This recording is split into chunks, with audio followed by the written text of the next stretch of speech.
Hey love bugs, welcome back to another Tarot Lover Reviews. Today we are taking a look at Z Tarot, created by I believe it's Alejandro Colucci. I apologize if I mispronounced your name. But this is what we are taking a look at today. So if you've heard of this tarot deck or you have not heard of this tarot deck, hopefully this review and the flip through that comes afterwards helps you to decide on whether or not this tarot deck is right for you. Now, if you want to skip to the flip through, feel free to do so, but take a look at my description. I break down all of the suits into chapters to make it easier for you to locate exactly where you would like to start within the flip through. But right now, we are going to talk about the packaging. We're going to talk about the guidebook. We're going to talk about the cards, cardstock, card size, texture, naming convention, imagery, all of the things. So if you're interested in the details, stick around. If not, feel free to head on over to the flip through. But without further ado, let's talk about the packaging. So as I showed you, this was the front.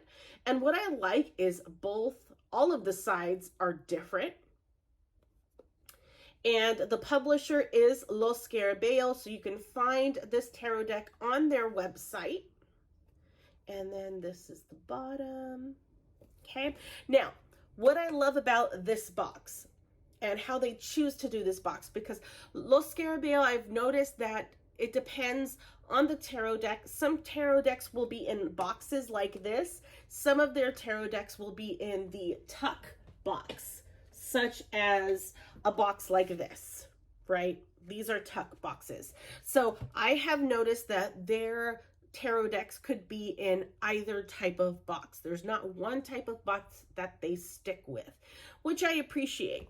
So with this one, it opens like so. But before I open this, because I love the fact that they did this, I want you to keep an eye on this imagery, right? Okay, so here we go. I love this so much. And it's the same thing for the High Priestess. Like, that is just fantastic. I love the fact that they did that. And then the sides are just the Tarot Z or Z Tarot on the sides. But I love that idea. It just adds an extra oomph to the packaging. But this is the interior. As you can see, it's thick packaging. So you know that if your tarot deck is in this box, it is going to be well protected, because if this tarot deck falls on the floor in the box is going to take the brunt of the force, and your cards will not be damaged. Whereas if it was in a tuck box, you will find some damage to the edges of your tarot deck because the box itself is pretty thin. So that's the packaging. Let's talk about the guidebook. So this is what the guidebook looks like. Okay. This book does not have any pictures other than that one. But does not have any pictures of each of the cards. It's not mandatory. It does help visually when you are reading the description of that card, if it was there. Sometimes it is, sometimes it isn't. It's not necessary though. But as far as what you can expect within the descriptions of the cards, the major arcana, you're going to get a pretty lengthy description on each of the cards. Whereas with the you still kind of do. Yeah, no, not kind of. You do. You do get the same type of lengthy explanation for each of the minor arcana cards as well. So what I mean by lengthy is you can kind of see how much information you get on one card. And it's mainly to describe what that card is about, what the imagery is showing you, how it relates, and then you also get keywords for the card as well. So that helps. It's nice to have both a description and keywords to go with that particular card. It gives you more options, more ways to kind of expand the way that you see a particular card in a deck. Now, this tarot deck also comes with a tarot spread, a themed tarot spread, which is always fantastic. I always get excited when authors include spread, I was trying to think of exactly how I wanted to say this, spread specific or theme, sorry, that's what I'm looking for, theme specific tarot spreads in their guidebooks. It just gives an extra oomph to that connection you're trying to create with that particular tarot deck, if that makes sense. So you do get a tarot spread within the book as well. It is a little bit thicker, but that is only because it's also in other languages. Los Scarabeo is really great at making sure that their guidebooks have multiple languages in it so that it, you know, it can be sent to all different places. So yeah, that is your guidebook. Let's talk about the cards. So first things first, the backing of the card. So this is what the back of the card looks like. It is gorgeous. I am kind of sad at the fact that I will know whether or not it's upright or reversed just because of the way that it's kind of one-sided, if that makes sense. There's no symmetry, you know, between being up or down. So that'll be one thing or one way. If you do read reversals on, you know, you'll know whether or not it's reversed because the hand will be upside down, right? And then as you can see, the glare in the card, these cards are gloss. So there is gloss on them and they do slip around. The cardstock is a thick cardstock. I have noticed that when cards come in boxes like this from Los Scarabeo, the cards tend to be a little bit on the thicker side. Not too thick from their tarot decks that come in boxes like this, but there is, you feel a noticeable difference in the cardstock between the two. So as far as cardstock, if you guys have not seen my videos before, I do like a little C scale to visually give you an idea of how thick a cardstock is. And what I do here is you have the Goldilocks zone, where it's not too thick, not too thin. You have the really thick cardstock where it's very hard to bend. And obviously we can bend this card so it's not that thick. And then you have paper-like cardstock here at the top. So starting from the Goldilocks zone, I would say it's a tad into the thicker side for this particular tarot deck. Do I like it? I don't mind it, but with this particular, I do mind it. I do like thick cardstock, but when it comes to thick cardstock that is also glossy, sorry, I find it hard to control the cards. And it could be very well the way that I shuffle. I shuffle a number of different ways. It all depends on the tarot deck and how I feel that that tarot deck needs to be shuffled, if that makes sense. So your typical way that people will shuffle is that poker style shuffle or the riffle shuffle, I've heard it called, where they will split the deck and then bend and then shuffle this way, right? With this cardstock, it is very hard to bend this deck because of how thick the cardstock is. So that's one reason, or another way that you can see it as being hard to shuffle or not necessarily in that Goldilocks zone, because you can't get a good bend if you were to shuffle that way. I'm not saying that you have to shuffle that way. Most readers will do the under-over method. Totally up to you on how you want to shuffle your cards. You do not have to shuffle them in any particular way. It's whatever works for you, whatever works for that deck. Okay, so I want to make sure I mention that. So that is the card. Let's talk about the card size. So here is the card size. I want to say it is a standard tarot card size, but I almost feel like it's a little on the wider side. So I have a standard Rider-Waite-Smith tarot card here, and I am just going to put them together. And I would say it's a smidge. It's a smidge bigger. I mean, you probably can't see it. You can see it up against my skin tone. It's a smidge wider, but for the most part, it is exactly the same size.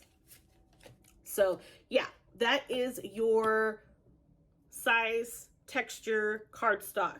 Let's talk about the naming convention and the imagery.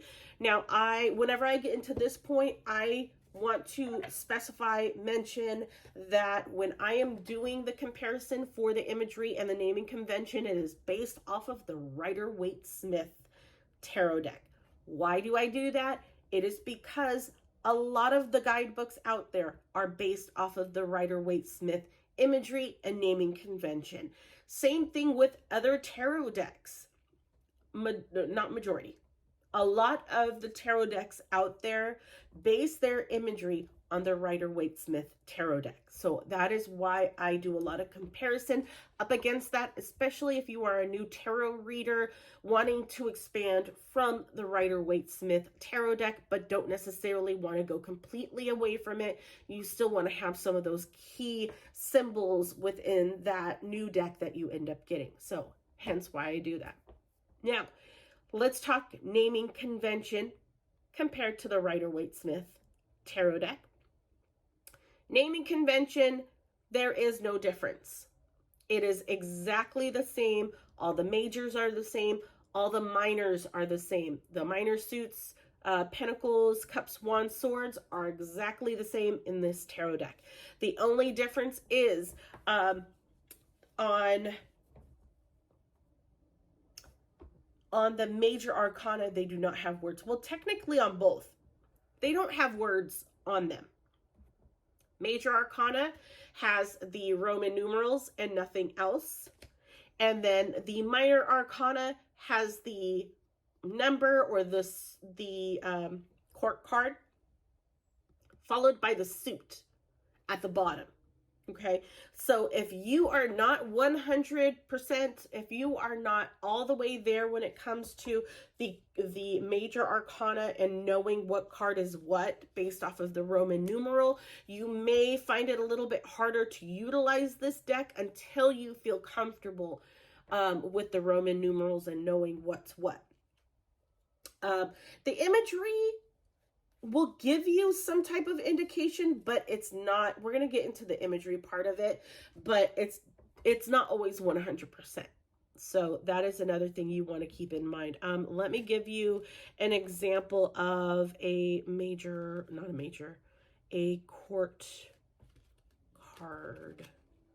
If I can find one. Here we go. So this one right here is the, what is it? The page. So the page will have this, the knight will have a horse, and then the king and the queen have different types of crowns. That's the differences when it comes to the naming conventions. I don't think with the minor arcana it'd be too difficult. They're pretty self-explanatory when it comes to what's stated at the bottom of the card. But let's get into the naming convention, or not naming convention, the imagery. Because that's a big thing here. The imagery does not follow the Rider-Waite-Smith imagery 100%. Maybe 10% of this deck, 5 to 10% of this deck may give you some indication of what that card is, but for the most part it does not follow the Rider-Waite-Smith imagery whatsoever, mainly because it's going based off of the zombie theme. So it's not like you could really go with the same type of imagery from the Rider-Waite into Tarot Z. So yeah, that's pretty much what I have on the imagery part. It's completely different. I would say maybe 5% of this deck will give you some type of indication what that card is. I do find it hard